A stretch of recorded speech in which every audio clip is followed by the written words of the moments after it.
Hey everyone, welcome back to English Biology class. I am your educator Nikita Kargeti. If you are new to this channel, don't forget to like, comment, share and subscribe. So student, आज हम बात करने वाले हैं morphology of flowering part के part 2 की बात. कल तक हमने देखा कुछ बेसिक्स सा कि मॉर्फोलॉजी किसे कहते हैं, हमने ये समझा एंड किस तरीके कैसी टैप रूट होती, कैसी एडवेंटिशियस रूट किन्हें कहते हैं, ये सारी चीज़ें हमने देखी थी. तो आज हम थोड़ा डिटेल में पढ़ेंगे कुछ एडवेंटिशियस रूट के बारे में एंड पार्ट्स ऑफ रूट के बारे में. सो बेसिकली एडवेंटिशियस रूट क्या थी?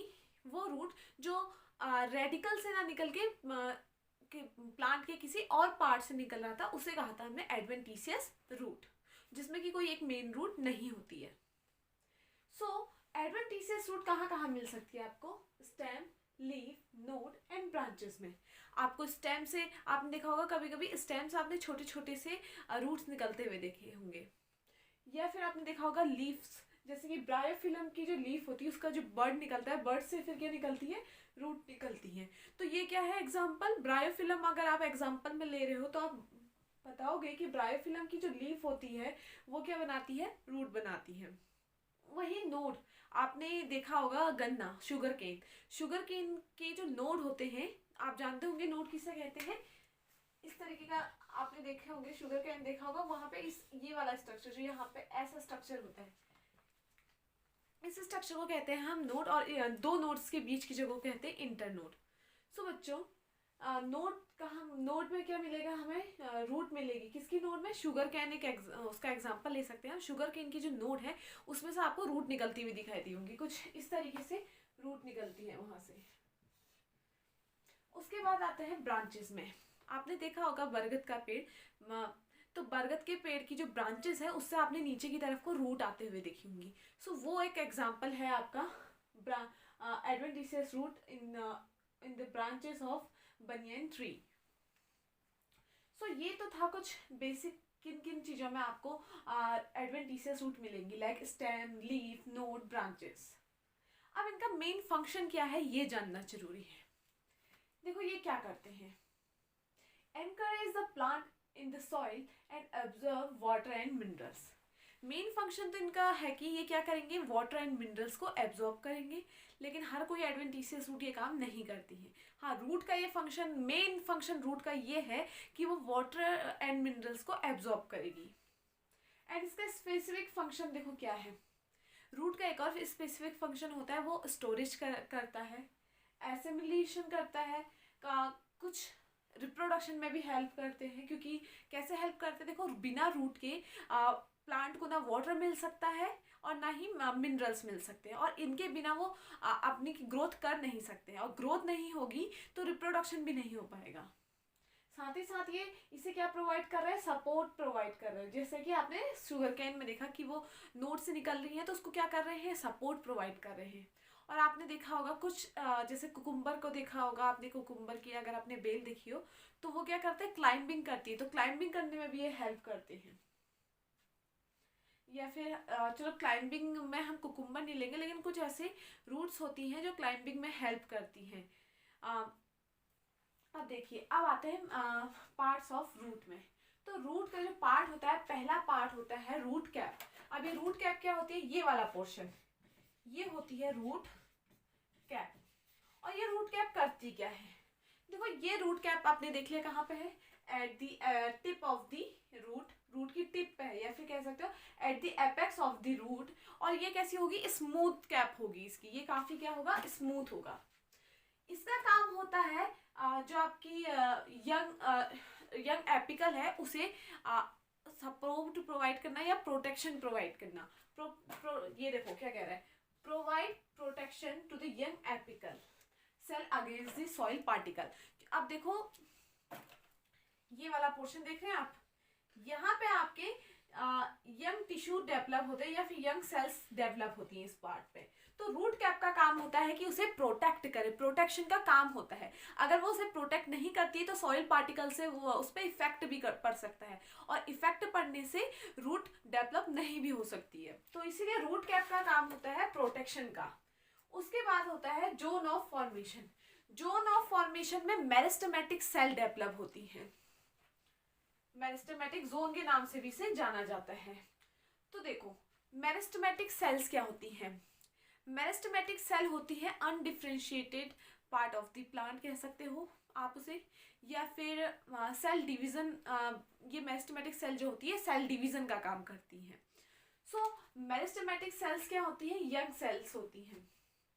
और ये होती कैसी है, इनकी थिन वॉल होगी, सेल राउंड होगा, एक्टिवली डिवीजन होगा, dense cytoplasm and prominent nucleus होगा। डेंस साइटोप्लाज्म का मतलब है कि जो साइटोप्लाज्म होगा वो क्या होंगे, काफी कॉम्पैक्ट टाइप का होगा। एंड प्रोमिनेंट न्यूक्लियस का मतलब है कि इसका जो न्यूक्लियस होगा माइक्रोस्कोप की हेल्प से हम उसको इजीली देख पाएंगे, या फिर हम कह सकते हैं कि न्यूक्लियस का काफी बड़ा होता है, इसलिए हमने इसको प्रोमिनेंट न्यूक्लियस कहा है। सो देखिए रूट कैप है, यहाँ पे ना नई नई सेल डेवलप्ड होंगी, न्यू यंग सेल्स यहाँ पे डेवलप होंगी। रूट कैप का काम है इन न्यू सेल्स को प्रोटेक्शन प्रोवाइड करना। देन जो ये डेवलप सेल्स हो रही हैं, ये सेल्स का नाम है meristematic cell. Meristematic cell undifferentiated part होती है प्लांट का। दैट मीन्स वैसे तो मैं अब ये रूट में है तो ये किसका डेवलप करेगी, रूट को ही, रूट के ग्रोथ में या रूट को बनाने में हेल्प करेंगी। कौन, मेरिस्टेमेटिक टिश्यू, क्योंकि हमें पता है कि ये कहाँ मिल रही है, रूट में मिल रही है। सो इसमें एक और चीज है कि यहाँ पे न्यूक्लियस आपको मिलेगा ही नहीं, सॉरी वैक्यूल आपको नहीं मिलेगा। न्यूक्लियस होगा, न्यूक्लियस आपका साइज में बड़ा होगा, और लेकिन यहाँ पे वैक्यूल आपको नहीं मिलेगा। उसके बाद आता है zone of elongation. Zone of elongation कहाँ पे होती है, जस्ट ये वाला पोर्शन, ये होता है जोन ऑफ इलोंगेशन। और जो ये नीचे वाला जोन था ये क्या था, जोन ऑफ फॉर्मेशन, या फिर मेरिस्टेमेटिक जोन भी कहते हैं।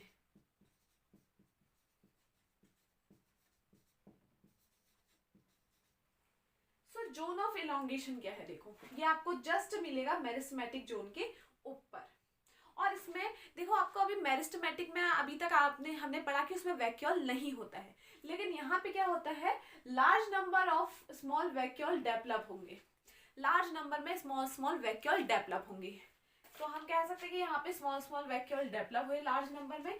देन कुछ टाइम बाद क्या होगा, ये वैक्यूल हो जाते हैं आपस में फ्यूज, ये जितने भी वैक्यूल्स हैं आपस में फ्यूज हुए, और ये क्या बना देंगे, एक बड़ा वैक्यूल बना देंगे, एक लार्ज वैक्यूल बना देंगे। ये वैक्यूल फ्यूज हुए, वैक्यूल फ्यूज होने के बाद one large central vacuole field with cell sap. तो छोटे छोटे जो वैक्यूल बने, जोन ऑफ मेरिस्टेमेटिक में वैक्यूल नहीं बने। फिर मेरिस्टेमेटिक जोन क्या कर रही थी, डिवीजन का काम कर रही थी, डिवाइड करते जा रही थी, सेल्स बनाए जा रही थी, उसमें अभी तक आपको वैक्यूल नहीं मिल रहा था। जोन ऑफ इलोंगेशन में क्या हुआ, जोन ऑफ इलोंगेशन में यहाँ पे क्या बनना स्टार्ट हुए, छोटे छोटे से वैक्यूल बनना स्टार्ट हुए, और ये वैक्यूल्स लास्ट में आपस में मिले और उन्होंने एक बड़ा वैक्यूल बना दिया, जो कि किससे भरा होगा, सेल सेप से भरा होगा।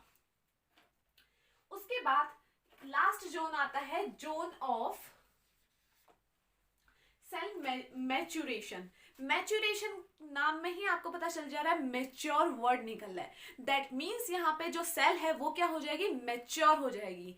अभी तक सेल क्या है, डिवीजन का काम कर रही थी। पहले मेरिस्टेमेटिक टिश्यू को तो मेरिस्टेमेटिक जोन को तो हम बता ही रहे कि मेरिस्टेमेटिक जोन का क्या काम है, डिवीजन का काम है। वो डिवीजन करते रहेगी, यहाँ से सेल डिवाइड होते रहेगी, और जो ये वाली सेल है ये यहाँ पहुंच जाएंगी। फिर जो सबसे पहले मेरिस्टेमेटिक सेल्स बनी ये ऊपर कहाँ पहुंची, जोन ऑफ इलोंगेशन में। यहाँ पे वैक्यूल का फॉर्मेशन होगा, छोटे छोटे वैक्यूल मिलके एक बड़ा वैक्यूल बनाएंगे, जो किससे भरा होगा, सेल सेप से भरा होगा।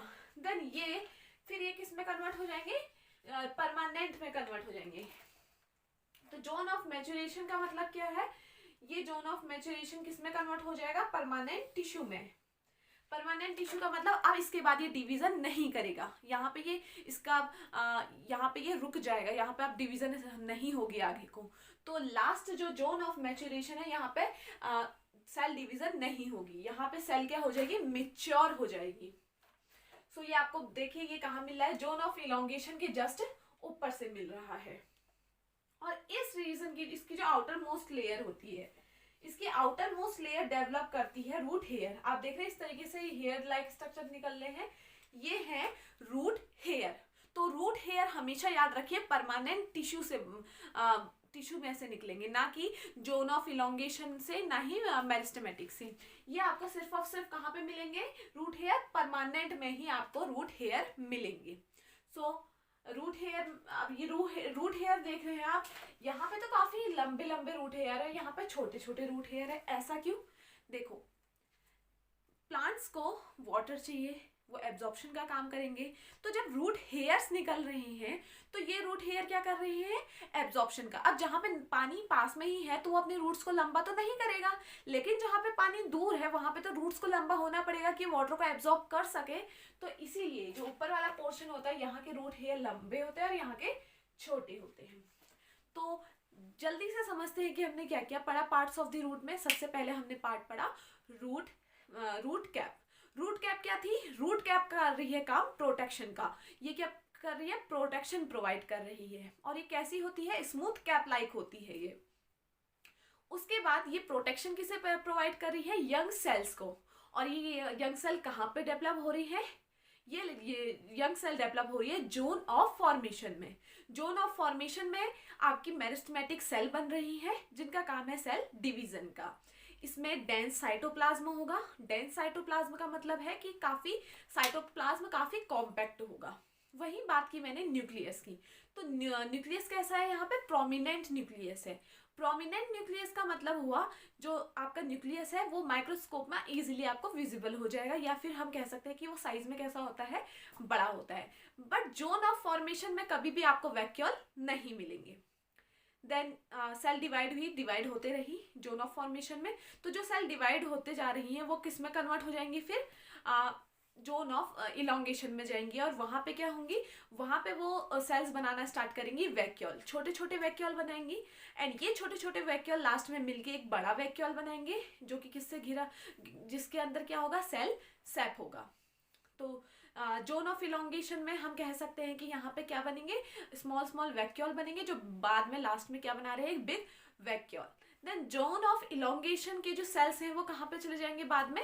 Zone of maturation. Zone of maturation का मतलब ये जो सेल्स थी, अब ये या फिर ये टिश्यू जो थे ये किस में कन्वर्ट हो जाएंगे? ये कन्वर्ट हो जाएंगे परमानेंट टिश्यू में। दैट मीन्स अब यहाँ पे सेल डिवीजन नहीं होगा। और ये परमानेंट टिश्यू क्या बनाएंगे? रूट हेयर, जो कि वाटर के एब्जॉर्प्शन में हेल्प करेंगे। तो आई होप आपको आज की ये क्लास समझ में आई हो। अगर आपको ये समझ में आया हो तो don't forget to like, comment, share and subscribe. Thank you.